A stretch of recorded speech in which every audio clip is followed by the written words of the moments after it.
우리나라에는 훌륭한 작가 그리고 공방들이 무수히 많습니다. 하지만 그들은 지금까지 듣도 보도 못한 직업으로 성실히 살아왔죠. 이제는 많은 사람들이 그들의 가치를 알았으면 합니다. 공방이 살아야 공예가 산다. 공예 대중화 프로젝트 득보자. 좀 더 듣고 싶고 더 많이 보고 싶은 그곳. 멋진 작품을 만드는 일을 하는 득보자. 지금 그들을 만나러 갑니다.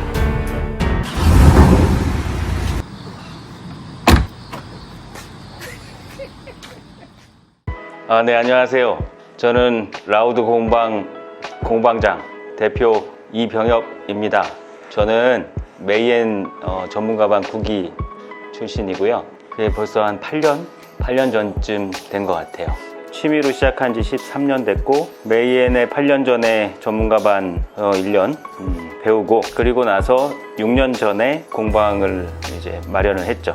6년 전에 마련한 공방은 저 왕포역 지하 1층이었고, 여기는 작년 2월에 이사를 했어요, 일로. 이 공방은 너무 좋은 게 이전 공방과 비교해서 볕이 들고 음침하지 않습니다. 네, 아주 쾌적한 환경에서 목공을 할 수 있어요. 네, 저는 아주 만족하고 있습니다. 자가. 네. 그러면은 미리 이거 분양받아서. 분양을 받았죠. 네. 그래서 저도 되게 궁금한 부분인데 여기는 아파트형 공장. 맞아요. 지식산업센터. 네. 여기가 3층인데 앞에까지 주차가. 맞아요. 관리비가 어떻게 되는 거예요? 관리비가 싸진 않아요. 평당 5,000원인가? 어이? 평당 5,000원. 분양 평수가 114평이니까 관리비만 60만 원이 넘죠. 그거 거의 월세네요. 하지만 월세를 꼬박꼬박 내면 자가의 가치는 높아지니까 월세보다는 훨씬 본인한테 이득인 거죠. 이게 가치가 올라가니까. 그렇죠. 아, 네. 처음 봤어요. 이 아파트형 공장에 공방을 하고 계시는 분을, 그런 곳을 처음 알았어요. 아, 그렇죠. 예. 신세계네요, 완전히. 우린 늘 지하, 예, 땅속으로 들어가는데 저도 땅속 생활 6년을 마치고 지상으로 올라왔습니다. 아주 좋아요. 공방 소개 좀. 제 공방 이름은 라우드 공방이고요. 단순한 목공을 하는 장소이기보다는 복합 문화생활 공간을 지향합니다. 그래서 이런 편하게 쉴 수 있는 공간, 지인들과 와인 한잔 할 수 있는 그런 파티 공간까지 마련을 했어요. 그래서 목공을 하고 쉬기도 하고 노래도 듣고 그렇게 할 수 있는 편안한 문화 공간으로 만들고 싶고요. 그리고 그림, 곳곳에 그림과 조형물들이 있는데 그런 작품들, 다른 분들의 작품도 감상하면서 목공을 즐길 수 있는 그런 공간입니다. 좀 특이하죠? 여기는 24시간 가능해요. 예. 왕래가 가능하고. 네, 24시간 왕래 가능합니다. 편하게 쓰는 거네요. 맞습니다. 뭐 터치하는 것도. 맞죠. 하지만 초반에 이제 소음 때문에 기계 돌아가는 소리가 크니까 옆집, 아랫집에서 좀 가끔 올라오긴 했어요. 초반에 여기 초반에, 예, 초창기 때. 근데 뭐 좀 공장인데. 그래서 서로 방음 처리를 했어요. 가벽을 대고 우리 쪽에서도 대고 우리 됐으니까 당신들이 좀 더 해라. 필요하면 해라. 했더니 저쪽에서도 벽을 또 댔어요. 그래서 옆집과는 지금 사이가 괜찮아졌습니다.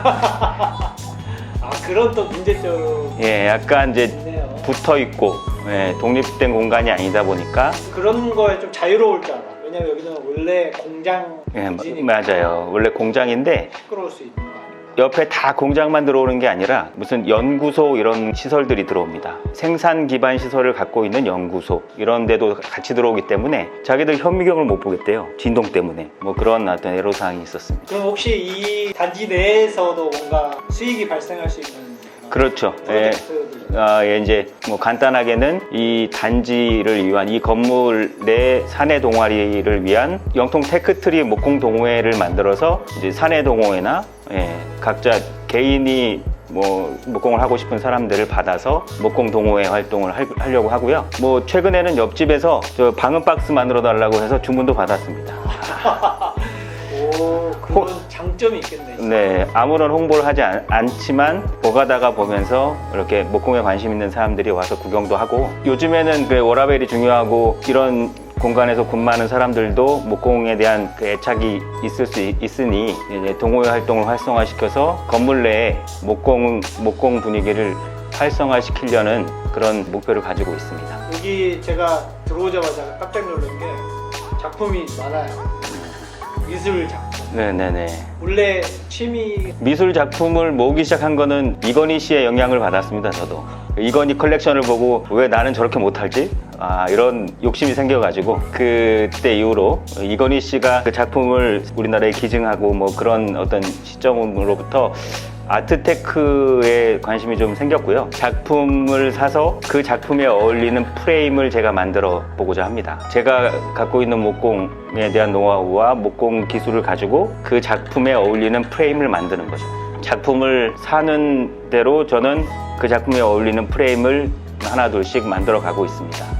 그러면서 더 작품을 모으는 게 재미있고 더 가치가 커지는 것 같아요. 목공이 단순히 테이블 만들고 뭐 슈퍼 만들고 주문 제작하고 하는 그런 분야도 있지만 제가 생각하기에는 세상에 없던 그런 목공이 한 분야가 되지 않을까. 프레임 작가라는 것이. 그래서 그 분야를 한번 열심히 해보려고 또 노력하고 있습니다. 평상시에 여기서 자체 운영하는 프로그램 같은 거 따로 있나요? 이전 공방에서는 원데이와 취미반 위주로 공방 운영을 했었는데 이제 공방을 옮기고 나서부터는 비중을 작품 활동, 가능한 저의 작품 활동을 위해서 좀 공간을 많이 할애를 하고 있고요. 그래서 취미반이나 원데이 클래스를 본격적으로 운영하고 있지는 않습니다. 하지만 원하시는 분들이 인스타를 통해서 연락이 오면 운영을 하긴 합니다. 연락을 드리면 되는 건가요? 네, 연락 많이 주세요. 예. 문의를 하고. 네네네. 최근에 제가 인스타에서 일본에 무슨 작품을 하나 보내는데 맞아요. 예. 그게 뭔가요? 예.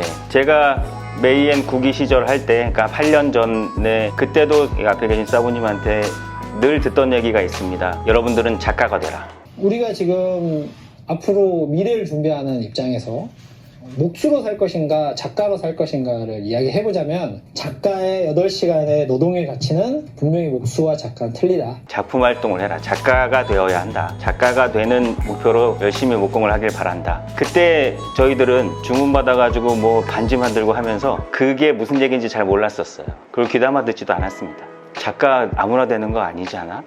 너무 어렵지 않아? 우리가 어떻게 작가가 되지? 그리고 작가가 되면 뭐 어떻게? 그게 좋아? 뭐 이런 여러 가지 의문도 들었고 그냥 어떻게 하면은 주문을 받을까 뭐 이런 거에 더 많은 고민을 하고 플리마켓 다니고 뭐 이런 것들을 많이 했었는데 이 아트 시장에 제가 약간 좀 관심을 갖고 여러 작가님들을 만나면서 깨달았어요.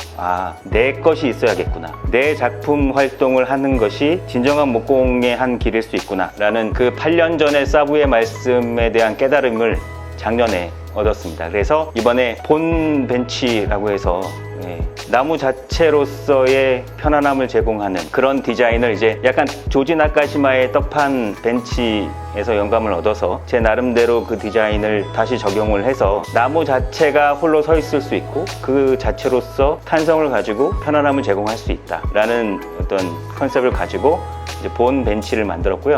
일본 굿 디자인 어워드라는 그 디자인 어워드 기관에 이제 서류를 신청을 했습니다. 근데 서류가 됐더라고요. 그래서 이번에 2차 심사는 실물을 보내야 이제 2차 심사를 통과하면 굿 디자인 어워드를 받는 거예요. 올해의 굿 디자인이 되는 거죠.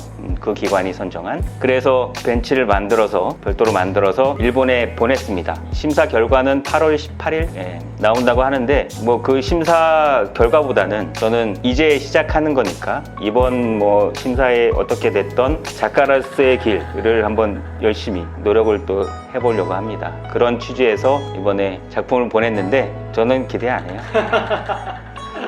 그래도 서류에서 1차 합격하는 것 자체도 네.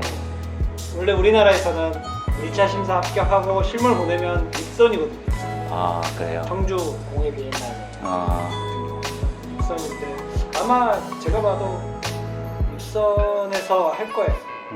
그리고 이제 거기서 이제 수상이 결정이 나고 100개를 선정하더라고요. 굿 디자인 100선 그러면은 이제 100개는 거기서 전시도 하고 잘 됐으면 좋겠어요. 10월에 일본 갈지도 모릅니다. 그러면서 일본 가는 거예요. 그런 희망을 갖고 뭐 열심히 만들어서 보내긴 했는데 과정이 쉽지는 않더라고요. 박스를 직접 짰더니 그 박스가 병충해가 있으면 안 되니까 훈증도 해야 되고 뭐 그런 조건 자체가 그래서 수입이 안 된대요. 훈증한 마크가 없으면 그 나라에서 입국을 안 시킨다고 하더라고요. 그 박스 때문에 벤츠가 못 들어가는 경우가 발생할 수도 있었어요. 부랴부랴 싣고 화성에 수출 포장하는 업체에 가서 돈 주고 훈증해가지고 마크 받고 그러고 일본에 보냈습니다. 여러 가지 고려할 사항들이 있더라고요. 막 보내는 게 아니네요. 네, 그러게요. 그냥 택배처럼 보내면 되는 줄 알았는데 박스 무게만 한 40kg 되고요. 벤치 무게 한 80kg 해가지고 한 120kg짜리 갔습니다. 여기서 보내는 비용은 다 본인 부담이에요. 부담이에요. 네. 근데 얘는 실물을 보내지 않으면 이 느낌을 모르기 때문에 어쩔 수 없이 실물을 제작해서 보냈고요. 제가 한 가지 아쉬운 점은 우리나라 공예 트렌드 페어에도 동시에 서류를 신청했어요. 네. 공예 트렌드 페어도 신청하고 일본 굿디자인 어워드도 신청을 했는데 똑같은 사진을 찍어서 똑같이 서류 심사를 요청을 했는데 공예 트렌드 페어는 떨어졌고요. 네. 그 창작 공방관 네, 창작 공방관. 그래서 사실은 서류가 이게 일본이 됐길래 5기가 더 있었어요. 이거 봐라. 아, 이런 심정으로 보낸 것도 있습니다. 사실 돈이 많이 들긴 하는데도 공예 트렌드 페어는 떨어졌어요. 공예 트렌드 페어 담당자 여러분 떨어졌습니다. 네, 일본의 그 백선 안에 들어가면 아주 그냥 인터뷰 할 거야 나. 좋은 결과 기대하겠습니다. 끝으로 메이엔 전문가반에서 참 다양한 교육 활동을 거쳐서 그리고 사부님의 가르침을 늦게 깨달았지만 그래도 사부와 같이 같은 길을 계속 갈 수 있다는 거, 목공을 계속 할 수 있다는 건 저한테는 참 큰 기쁨이고요. 많은 분들이 그런 기쁨을 같이 누렸으면 좋겠고 메이엔 공방도 사랑해 주시고 라우드 공방도 사랑해 주시길 바라겠습니다. 감사합니다. 고맙습니다.